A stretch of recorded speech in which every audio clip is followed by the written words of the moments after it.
हम लीलामृत से पढ़ रहे थे। हमने लास्ट क्लास में देखा था कि किस तरह से एक व्यक्ति था। वो बहुत ही उसकी दशा ठीक नहीं थी। बहुत ही खराब तरह से वो रह रहा था। डर्टी बालों में भी जुएं वगैरह थी, और आउटवर्डली देखा जाए तो स्मेल आ रही थी। लेकिन उसके बाद में भी प्रभुपाद वॉज अलाउइंग एवरीवन। लेकिन प्रभुपाद जी के जो भी भक्त थे, disciples, they were little concern कि वे किसी ऐसे व्यक्ति को प्रभुपाद जी के पास ना भेजे जो वहां जाने के योग्य ना हो। बाद में हमने ये भी देखा, क्योंकि काफी लोग थे जो बहुत चैलेंजिंग वे में काफी सारी बातें कहते थे प्रभुपाद जी से, चैलेंजिंग वे में। लेकिन ये बात थी कि प्रभुपाद जी सभी के आर्ग्यूमेंट को ध्वस्त कर देते थे। एक बार किसी व्यक्ति ने प्रभुपाद जी से पूछा था कि क्या आप एलन ग्रीन्सबर्ग के गुरु हैं। तो प्रभुपाद जी ने बहुत सुंदर रिप्लाई किया था कि मैं किसी का गुरु नहीं हूं, मैं सबका सेवक हूं। तो यहीं से हम कंटिन्यू करेंगे। अब एक बार सुबह की बात है। एक कपल ने लेक्चर अटेंड किया था। हस्बैंड वाइफ थे दोनों।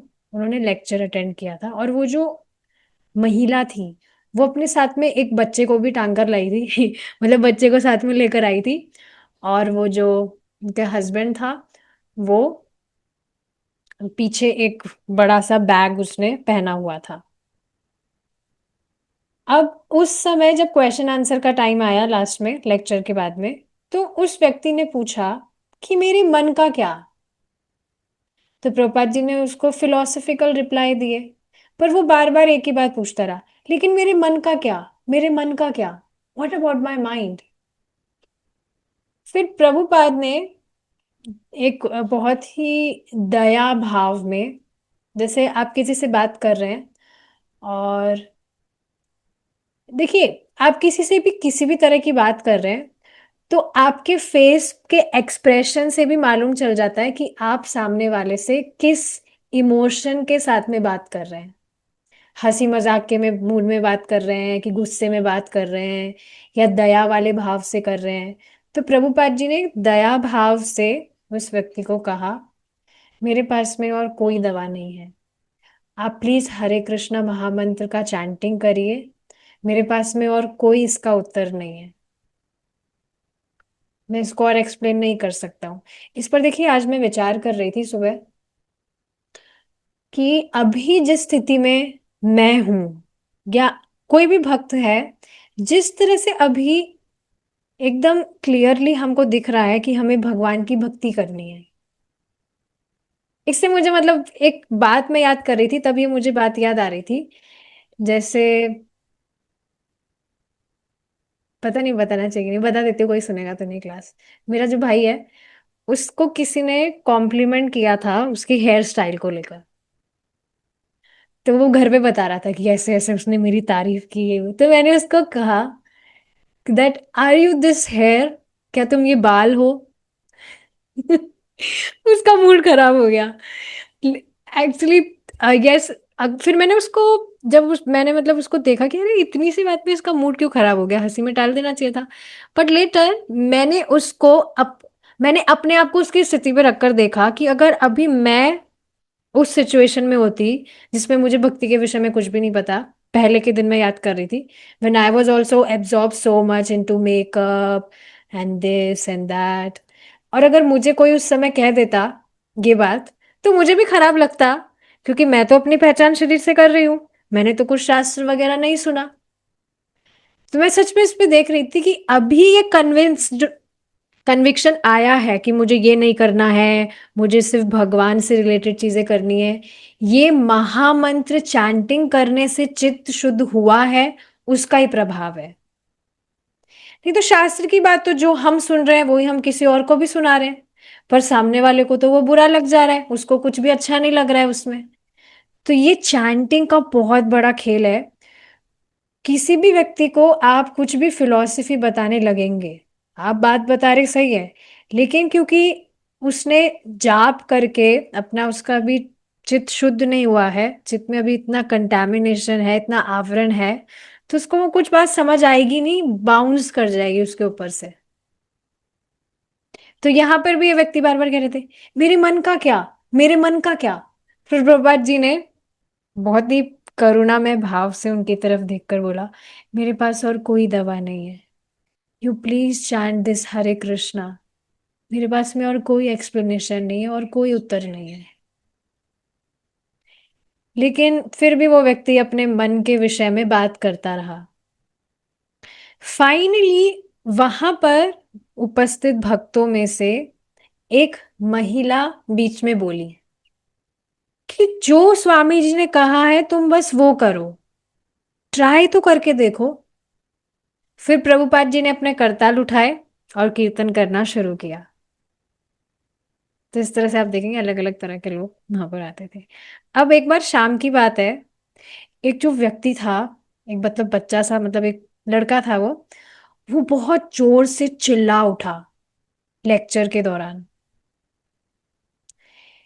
चिल्ला उठा मतलब कि यहाँ पर अ, हड़ताल क्या बोलते हैं उसको, मैं देखने दीजिए एग्जैक्ट वर्ड। स्ट्राइक। स्ट्राइक। हाँ, स्ट्राइक। स्ट्राइक होता है सच में। स्ट्राइक मतलब एक कुछ दंगाबाजी वगैरह जो होती है, तो वहां पर हाइट स्ट्रीट पर दंगा होने की आशंका बढ़ रही है, ऐसी पॉसिबिलिटी बढ़ रही है। इस तरह से वो आके जोर से लेक्चर हो रहा था, तो उसी समय वो चिल्लाने लगा, स्वामी जी को तुरंत आना चाहिए। उसने इस तरह से वहां पर जो भी भीड़ थी, इस तरह से सबको एड्रेस करते हुए कहा, स्वामी जी को तुरंत आना चाहिए और यहाँ पर सब कुछ शांत करना चाहिए। फिर मुकुंद, उन्होंने इस तरह से समझाया कि प्रभुपाद जी का वहां पर जाना कोई जरूरी नहीं है, उसकी कुछ आवश्यकता नहीं है, बाकी लोग सहायता कर सकते हैं। तो वो जो व्यक्ति था, वो प्रभुपाद जी की तरफ देखने लगा, मतलब प्रभुपाद जी को इस तरह से घूरने लगा। और मतलब जब मुकुंद ने ये बात उनको कही, तो वो ऐसे घूर रहा था जैसे मानो कि वो प्रभुपाद जी को लास्ट वार्निंग दे रहा हो, अगर स्वामी जी तुरंत नहीं आए तो पक्का यहाँ पर कुछ स्ट्राइक हो जाएगी, दंगा हो जाएगा, और सारा का सारा जो दोष है वो स्वामी जी के ऊपर आ जाएगा। तो अब प्रभुपाद जी ने, ऐसा मानिए, उस लड़के की इच्छा पूरी करने के लिए वो तैयार हो गए और उन्होंने कहा कि हाँ ठीक है, मैं तैयार हूँ, चलूंगा मैं। लेकिन कोई गया भी नहीं और ना कुछ स्ट्राइक वगैरह हुई, कुछ भी नहीं हुआ वहां पर। तो इस तरह की चीजें वहां पर होती रहती थी। कीर्तन के दौरान एटलीस्ट कम से कम एक नृत्यकार जो मतलब इस तरह से डांस करेगा, वो, बहुत ही अलग अलग वर्ड्स आ रहे हैं भाई आज तो, देख लेते हैं। हम्म। हाँ, कीर्तन के दौरान अक्सर कम से कम एक जो नृत्य करने वाला व्यक्ति था, वो थोड़ा अहंकारी और खुद के अंदर ही एब्जॉर्ब रहता था, और उस तरह से ही वह नृत्य करता था।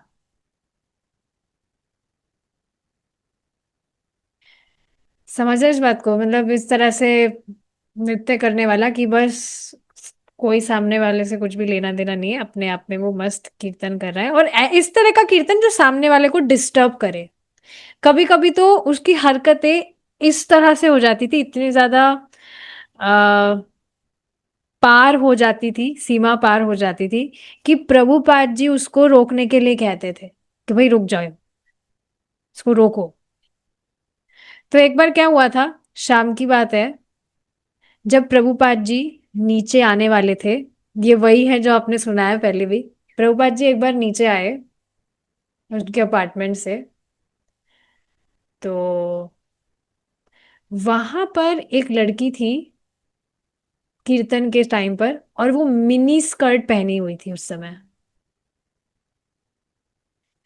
अब प्रभुपाद जी मतलब इस तरह से अब बैठी थी, वो तो इस तरह से नहीं दिखा होगा, पर भक्तों को तो दिक्कत हो रही थी, मिनी स्कर्ट पहनकर वहां पर आई थी।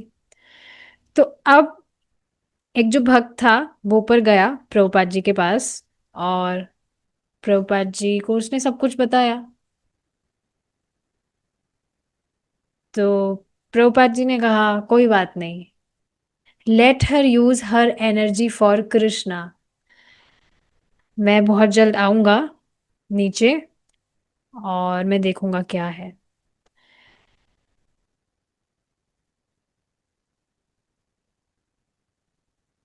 और प्रभुपाद जी जब नीचे नहीं आए थे, उससे पहले की बात थी, पहले भी कुछ कीर्तन वगैरह वहां पर हो रहा होगा। तो वो कीर्तन मिनी स्कर्ट पहनकर ही वो कीर्तन में डांस कर रही थी। मिनी स्कर्ट पहन के। तो अब भग गए, तो फिर प्रभुपाद जी ने कहा कि ठीक है, मैं देखूंगा, आके नीचे आ रहा हूं मैं, तो मैं देखूंगा क्या होता है। अब प्रभुपाद जी जब गए तो वापस से कीर्तन शुरू किया, और वो जो लड़की जो बहुत ही ज्यादा पतली सी थी वो, तो वो वापस से कीर्तन के टाइम पर उठी, मिनी स्कर्ट तो पहनी हुई थी, और वापस से अपना डांस करने लगी। अब प्रभुपाद ने जब अपनी आंखें खोली और उसकी तरफ देखा, तो प्रभुपाद जी ऐसे फ्राउन, उन्होंने अपना चेहरा फ्राउन कर लिया कि ये क्या है। ऐसा होता है ना, कुछ अपन अजीब सी चीज देख लेते तो अपन बहुत अजीब सा चेहरा बनाते हैं, ये क्या है।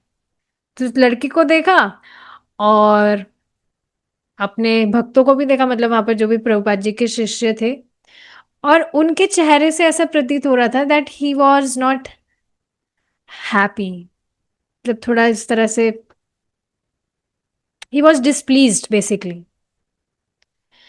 अब उस लड़की को वहां पर ही किसी दूसरी महिला ने उसको साइड में लेकर गई, और उसको कहा कि बेटा बाहर जाओ, ये सब यहाँ पर नहीं, मतलब आपने जो किया है ये अलाउड नहीं है, ये सब आप जो पहन कर आई हैं। तो अब वापस से थोड़े टाइम बाद में वो वापस से आई वो लड़की, और इस बार वो स्लैक्स पहनकर आई थी। स्लैक्स आप जान रही हैं, स्लैक्स, लेगिंग्स जिसको बोलते हैं।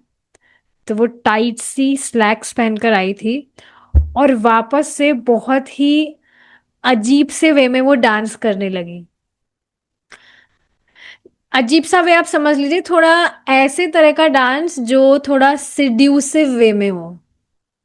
कीर्तन में ऐसा डांस नहीं होता है। ऐसे कुछ डांस होते हैं ना, आप देखेंगे मूवीज में, अभी तो नहीं देखते पर पहले। अब मैं बोलना नहीं चाहती यहाँ पर अब मैं बोल देती हूँ, आइटम सॉन्ग्स जो होते हैं उस पर जैसे डांस करती हैं स्त्रियां, तो उस तरह का वो कुछ डांस कर रही थी। अब प्रभुपाद जी वहीं पर ही बैठे हुए थे और लेक्चर कर रहे थे। अब जो एक मोटी सी लड़की थी वहां पर खिड़की के पास में वो बैठी थी, वो अचानक से खड़ी हुई, और एक बार इस वर्ड का मतलब भी मुझे देखने दीजिए।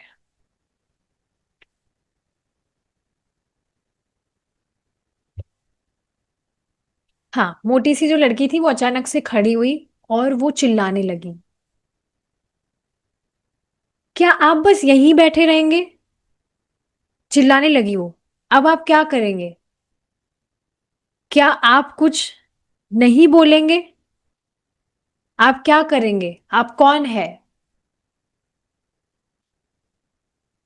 तो इस तरह से मतलब वो चिल्ला रही थी बिना मतलब ही, आप देखेंगे ऐसे लोग थे वहां पर, कभी भी कुछ भी वो कर सकते हैं। और अचानक से मतलब कुछ भी ऐसा नहीं हो रहा था, प्रभुपाद जी तो बस अपना बैठे थे वहां पर ही, और पूरा मतलब वो जो लेक्चर था वो इस तरह से भरा हुआ था लोगों से।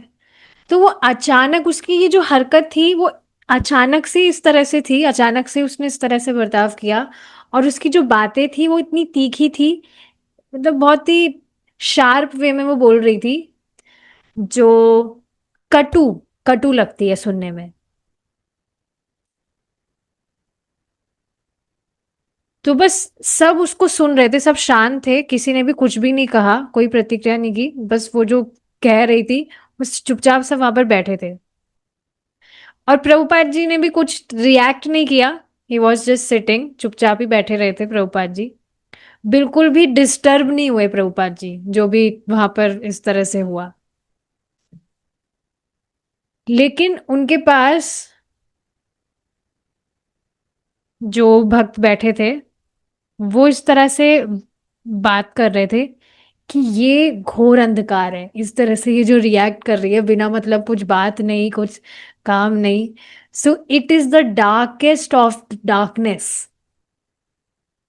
ये तमोगुण में है, तभी इस तरह का कुछ व्यवहार कर रही है। इस तरह से धीरे से भक्त बोल रहे थे ये बात प्रभुपाद जी को। तो इस तरह से आप देखेंगे अलग अलग तरह की चीजें यहाँ पर हो रही थी। यहाँ पर देखिए शायद ये एक पॉइंट मिस है। प्रभु जी इसको बताते हैं कि बता रहे थे कि वो जब लड़की इस तरह से मिनी स्कर्ट पहनकर आई थी तो वो पूछी प्रभुपाद से जाकर कि क्या ये गलत है। तो प्रभुपाद जी ने कहा कि जो पुरुष है उनका जो माइंड है वो ऑलरेडी इतना एजिटेटेड है, तो उसको और एजिटेट क्यों करना है। ऑलरेडी इतना व्यग्र है, सेंसेस जो है ऑलरेडी इतनी डिस्टर्ब है, तो और क्यों डिस्टर्ब करना है। और ये बात देखिए बिल्कुल सच है। अम्म कुछ बातें खुल के बोलने की नहीं होती है, बट स्टिल मैं बोल देती हूँ। ये देखिए बात मैंने भी देखी थी। जब कोई व्यक्ति इस तरह का कुछ पहनावा पहनता है, जैसे मैं भी पहले बहुत वेस्टर्न ड्रेसेस ही पहना करती थी, लेकिन पहले में और अब में बहुत ज्यादा मैं फर्क देखती हूँ कि उस तरह की ड्रेसेस पहनने से जो सामने वाला व्यक्ति है उसके हृदय में आपके प्रति कुछ सम्मान वगैरह नहीं होती है। वो आपको फिर वैसे ही खराब नजरों से ही देखेगा। लेकिन अगर कोई जो मतलब स्त्री है, लड़की है, वो अदब से रह रही है, she is covering her body nicely, तो फिर सिर्फ ये जो पहनावा है इससे बहुत ज्यादा फर्क पड़ जाता है, जिससे सामने वाला व्यक्ति जो है उसके मन में आदर बुद्धि अपने आप आ जाती है। बहुत ज्यादा फर्क पड़ता है पहनावे का, कि व्यक्ति ने क्या पहना है। पहले मुझे लगा था इससे कुछ फर्क नहीं पड़ता है, बट बहुत ज्यादा फर्क पड़ता है।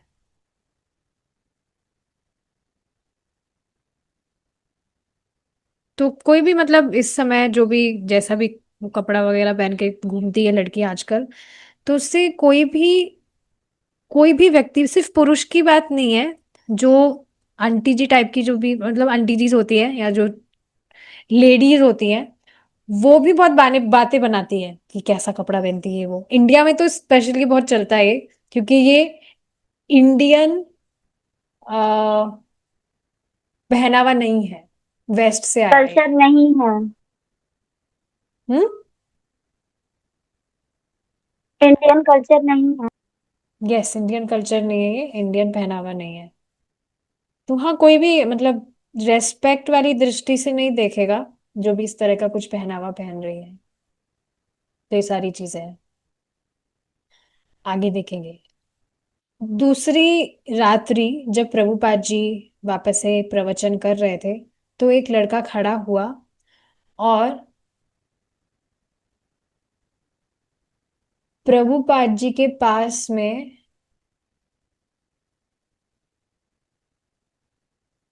उनकी ही डाइस पे बैठ गया। डाइस मतलब एक डेस्क टाइप जो थी वहां पर वो बैठ गया।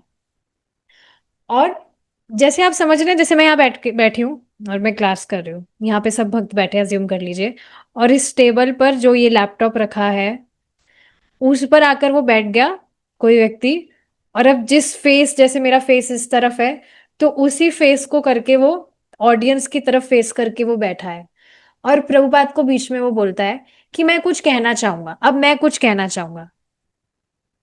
तो प्रभुपाद जी ने बहुत ही पोलाइटली उससे कहा कि बेटा क्लास तो खत्म हो जाओ, हो जाने दो, क्लास के बाद क्लास तक रुक जाओ, हमारे पास में क्वेश्चन आंसर सेशन हम करेंगे। तो वो जो लड़का था वो कुछ टाइम के लिए रुक गया। एक बार मैं फिर से इसको कंफर्म कर लेती हूँ कि वो टेबल पर ही बैठा था क्या। पर बैठा वो इस तरह से ही था, ऑडियंस की तरफ फेस करके।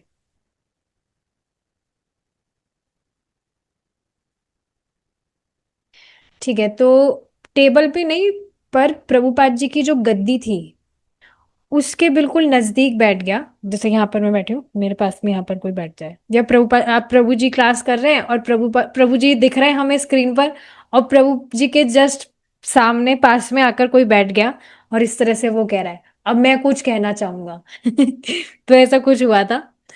तो प्रभुपाद जी ने कहा कि रुक जाओ, अभी क्लास खत्म होने दो, क्वेश्चन आंसर सेशन होगा अभी। तो वो जो लड़का था वो कुछ मिनट के लिए रुका, और अभी वो प्रभुपाद जी की वहां गद्दी पर ही बैठा था पास में, और प्रभुपाद जी अपना लेक्चर कंटिन्यू कर रहे थे। पर फिर से वो लड़का बीच में कहने लगा, मेरे पास में कुछ कहने को है, मैं कुछ कहना चाहता हूं अब, मैं कुछ कहना चाहता हूं जो मेरे पास में अब है बोलने को।